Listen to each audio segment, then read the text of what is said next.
From the Ohio Ag Dat Voice You Know at the News You Trust studio, sponsored by Grain Equipment Company, where innovation meets execution, I'm Joel Norwood. Well, the Super Bowl's coming up on us this weekend, and it wouldn't be that time of year if we didn't, here in agriculture, remind ourselves how many chicken wings we'll be eating this weekend. The National Chicken Council estimating that 1.47 billion chicken wings will be eaten on Sunday alone.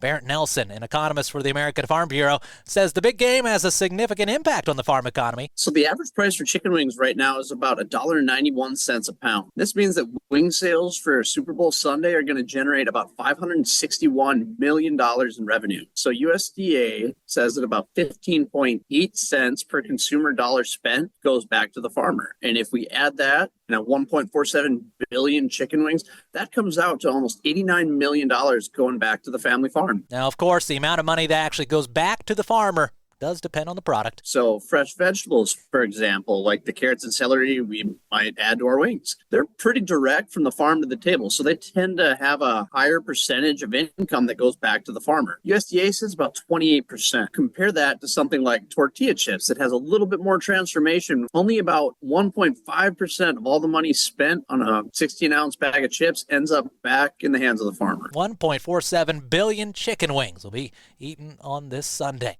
In other news, USDA's Economic Research Service says they're projecting a strong rebound in the farm income for 2025. Inflation-adjusted net cash farm income, what's left after cash expenses, expected to rise by $30.6 billion, reaching $193.7 billion.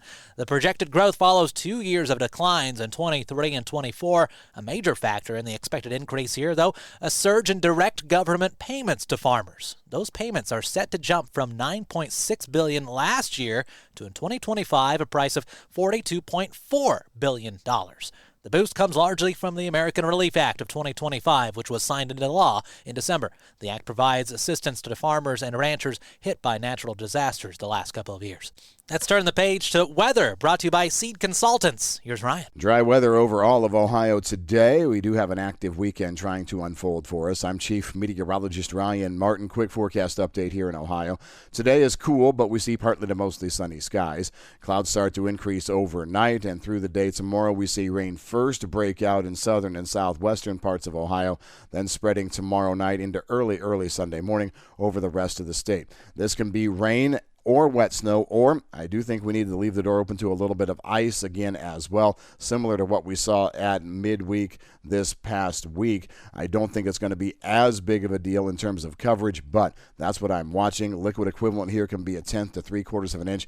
Any icing event is going to be a relatively brief period of time, but the longer we push this pattern into an overnight period, the better chances we have of icing and glazing. I'm Ryan Martin. Thanks, Ryan. Again, weather brought to you by Seed Consultants. Simply better performance. Online at seedconsultants.com. In some news around the Buckeye State, the Ohio Farmers Union recently held their 91st annual state convention. Members gathered in Lima to celebrate the organization's work, and along the way, they elected a new president, succeeding Joe Logan, who served the organization for the past 10 years. The new president, Bryn Bird, who is co-owner of Bird's Haven Farms in Granville. She partners with her brother Lee to run the multi-crop vegetable farm that also operates a community-supported agriculture subscription service. The Ohio Farmers Union also set their policy agenda for this next year that includes fair and adequate public school funding, fair legislative districts, protecting Ohio's natural resources while supporting American manufacturing, public options for health insurance, and continued concern over injection well contamination. The full story at ohioagdat.com. And one more piece of national news. DTN reporting the Mexican government yesterday has repealed its ban on genetically modified corn imports from the U.S. That follows them losing an arbitration ruling under the U.S.-Mexico-Canada agreement back in December. Mexico is the largest export market for U.S. corn.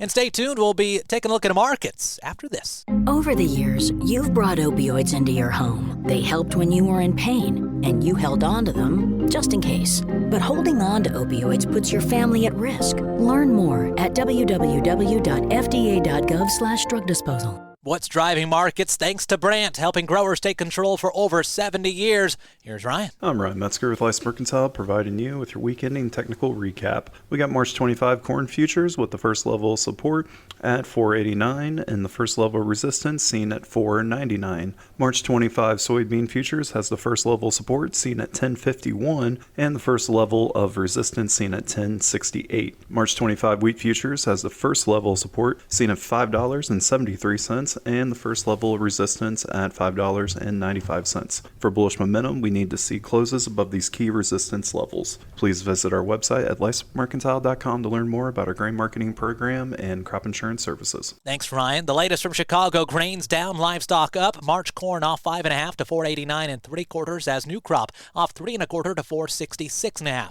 March soybeans down 6.5 to 10.54, while November 10.60 per bushel, a drop of 6 cents. July wheat down 3 to 6.07. Markets thanks to Seed Consultants. Simply better performance. Online at seedconsultants.com. February live cattle 30 cents up to $200.93. April feeder cattle have turned around up to 65 cents now to 265.65. February hogs gained 50 cents to 87.15. This is the Ohio AgDat.